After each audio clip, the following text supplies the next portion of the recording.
Welcome to Wellness in Reach, a Mount Carmel podcast. I'm your host, Maggie McKay. If you've ever tried to lose weight, you know how difficult it can be. Joining us is Rachael Rush, a patient at Mount Carmel Health System, to share what her journey to losing weight was like with the bariatric surgery process. Thank you so much for being here today, Rachael. Thank you so much, Maggie, for having me. It's an honor to be on the podcast.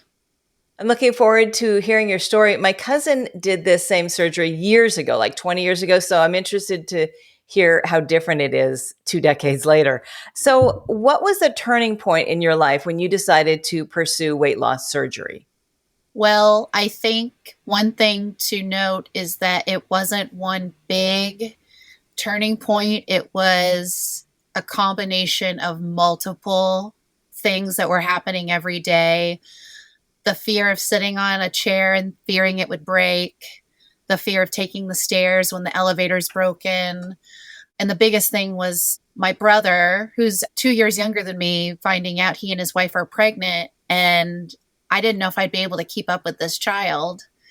And I want to be a part of that life. I really, ultimately, the biggest turning point was I don't want to live life not living my life. I want to be an active participant. And so with a little bit of grit and some tears, I swallowed my pride and I asked for help. And it was the best decision I've ever made.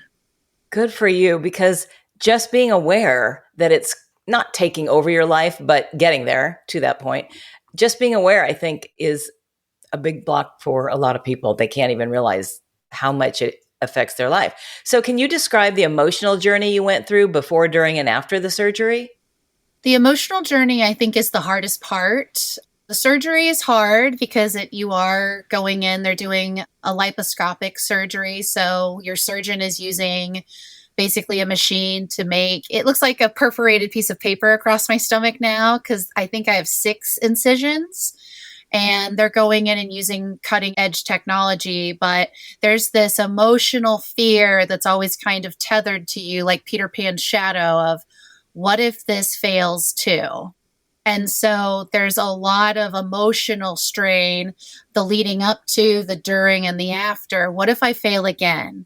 I think a lot of people, and I'll speak specifically from my point of view, this isn't our first time trying to lose weight, change our weight.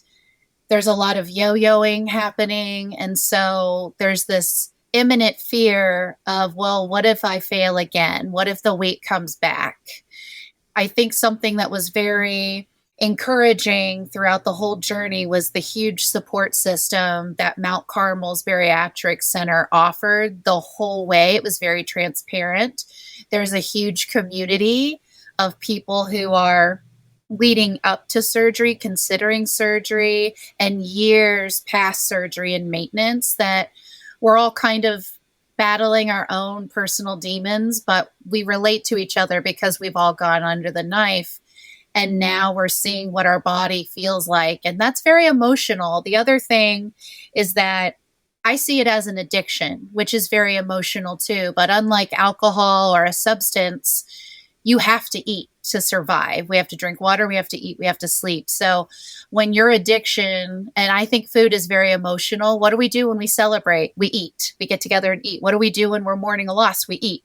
So I think the emotional journey might be the hardest one, but I would recommend it to anyone who asks me, would you do it again? I would, without hesitation, say it's worth it every single time. Well, that's good to hear. And also the fact that Mount Carmel supports you after your surgery, because that's got to be a whole nother journey. What are the biggest changes you've experienced since your surgery? I found my confidence, I think, for the first time ever. I am smaller than my lightest weight in high school. My class ring is too big. And I was always the fat girl. And I feel healthy. I have this tendency to think it's all about the scale. It's about the number. It's about the pant size or dress size. And it really isn't. It's something we call in the community a non-scale victory. I can sit with my legs crossed. Like, I'm one of the pretty girls. I can sit with my legs crossed. I can go up and down stairs and not emotionally be worried about it, because I would be going into a building, or I'd know, oh my gosh, there's 2 flights of stairs I have to take. So there's this vicious cycle in my head. Now I take stairs, it's no big deal. I run on a treadmill on purpose. On purpose. And those are things that you take for granted or don't even realize. I've never slept so well in my life. The quality of life is what really is the turning point, because when you're so heavy, I remember, and this I think is a turning point going back to the first question, I didn't realize how I felt stuck in a fat suit. And that's not to shame anyone who is heavy or in a bigger body, but to feel free is, I think, the biggest takeaway for me. That's so true. How did your support system play a role in your weight loss journey, Rachael? Well, I'll tell you, I knew for sure there were certain people in my life that were, you go get them, you go do that thing. And then I had people in my life reveal to me that it was very difficult for them to support me. And I think that's part of the emotional journey, is realizing, I'm going to reference Mean Girls. You have to suck the poison out. It's like a snake bite.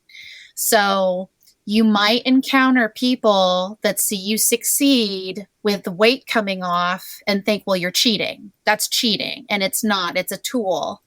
And like any tool, if it's used properly, it can make your work so much easier. If it's used in an improper way, it can damage you. So I had a great support system in my partner. I had a great support system in my brother and sister-in-law. And now my nephew, who's 4, he's so excited for me.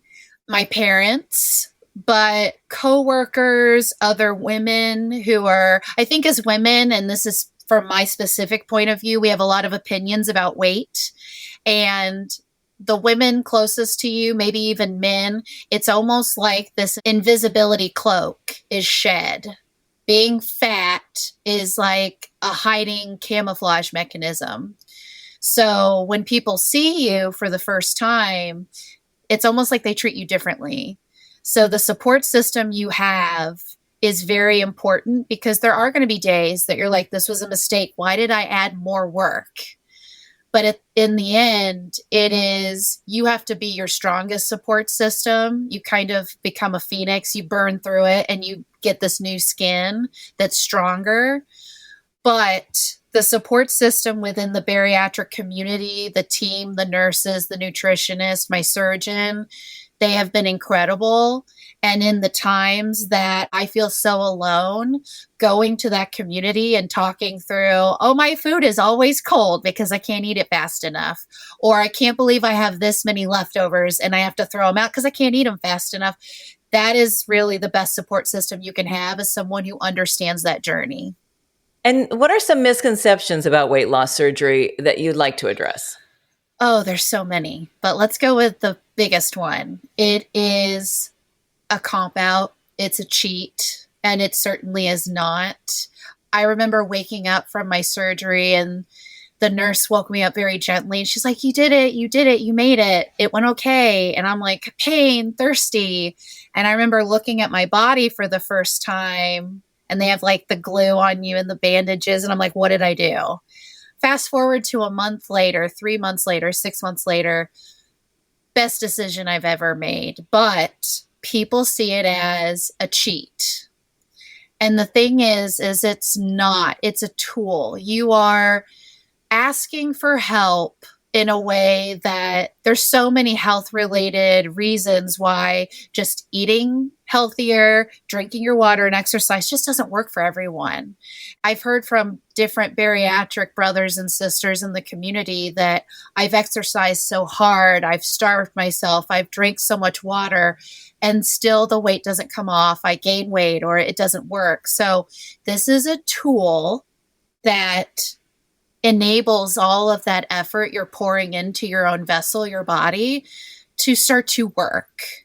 And I think that's the biggest misconception. It's also, you get through the surgery, you still have to put in the work. There's no, okay, that was easy. I pushed the button. It doesn't work like that. It's where the journey just begins, is the waking up from surgery. You still have to work out and eat right, correct? After?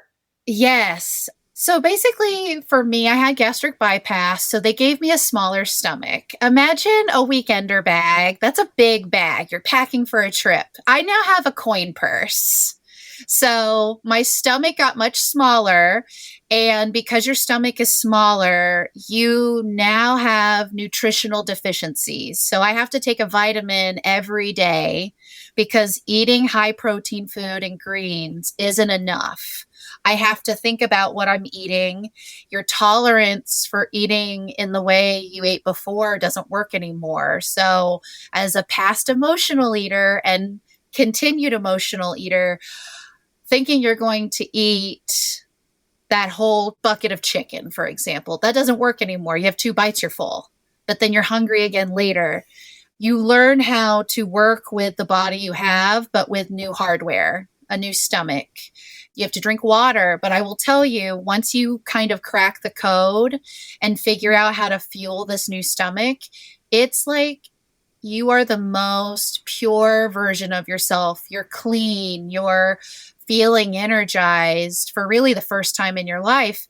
The support system through Mount Carmel, a lot of it is tethered and centered and grounded in education.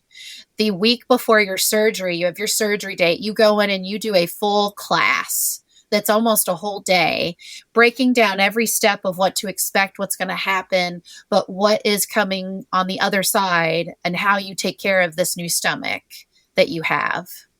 Rachel, you addressed this a little bit, but what would you say your self-perception and confidence is like now since the surgery? How has it changed? What's the biggest way? I went from being socially a doormat to just saying, yes, I will do that even at my cost of my own well-being and happiness, to someone who now is, it's okay to put my needs first.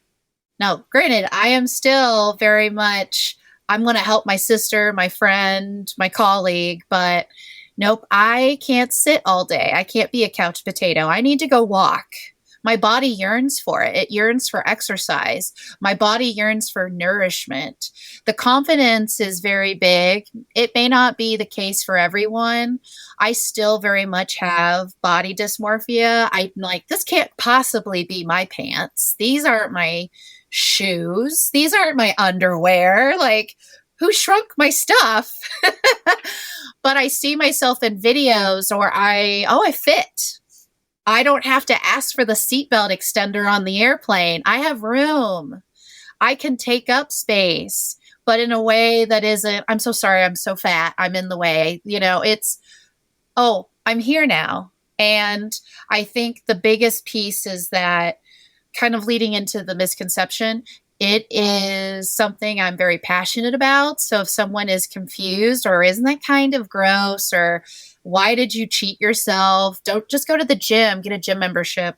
I have no problem very kindly saying education is the best olive branch you can offer to someone because it's about reaching them on a human level. We all live in a human body. We all have to eat. We all have to sleep and drink water, hopefully.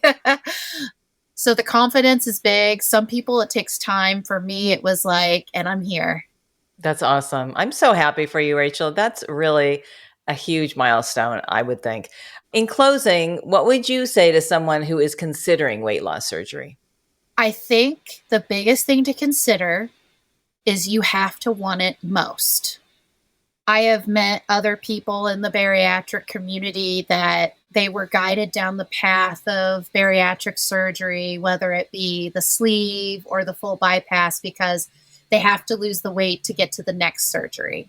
Or there's some sort of quality of life issue. And this might be for older patients. I had my surgery at 33, so I'm a bit younger, but you have to want it the most because it is a big emotional, it's a lifestyle change. Let's just put it that way. You are now thinking about food in a way that isn't I'm craving food. I'm a slave to food. Now it's, no, I'm telling you what to do and I'm assigning you your job. And you have to put yourself first. And I think that that is one of the hardest tasks for people. I will see people get their surgery date and be like, I don't know if I want it. And you have to want it the most. That's the key, is if you're considering it, you need to be doing it for you, not anyone else. I love that. Put yourself first. And weight loss surgery or not, that's a hard thing for a lot of people to do in life in general. So that's good advice. Thank you so much, Rachael, for sharing your story and being so candid. I'm sure you're going to help a lot of people who are on the fence about getting this surgery. And congratulations. Thank you. Can I share how much I've lost today? Yes, I didn't know if that was appropriate to ask, but I wanted to ask. I think that's very sweet. It's hard to go up to someone like, are you having a baby? Are you losing weight? So it's 156 pounds as of today. And I think of that as another part of me, another part of Rachael. She was great, but she can go be somewhere else. I will love her forever. But now there's more room for me. That's amazing. Wow. Wow. That is such an achievement. Congratulations again. Thank you so much. Visit mountcarmelhealth.com/bariatrics for more information on weight loss options and a pre-screening application. If you found this podcast helpful, please share it on your social channels and check out our entire podcast library for topics of interest to you. I'm Maggie McKay. Thanks for listening to Wellness in Reach, a Mount Carmel podcast.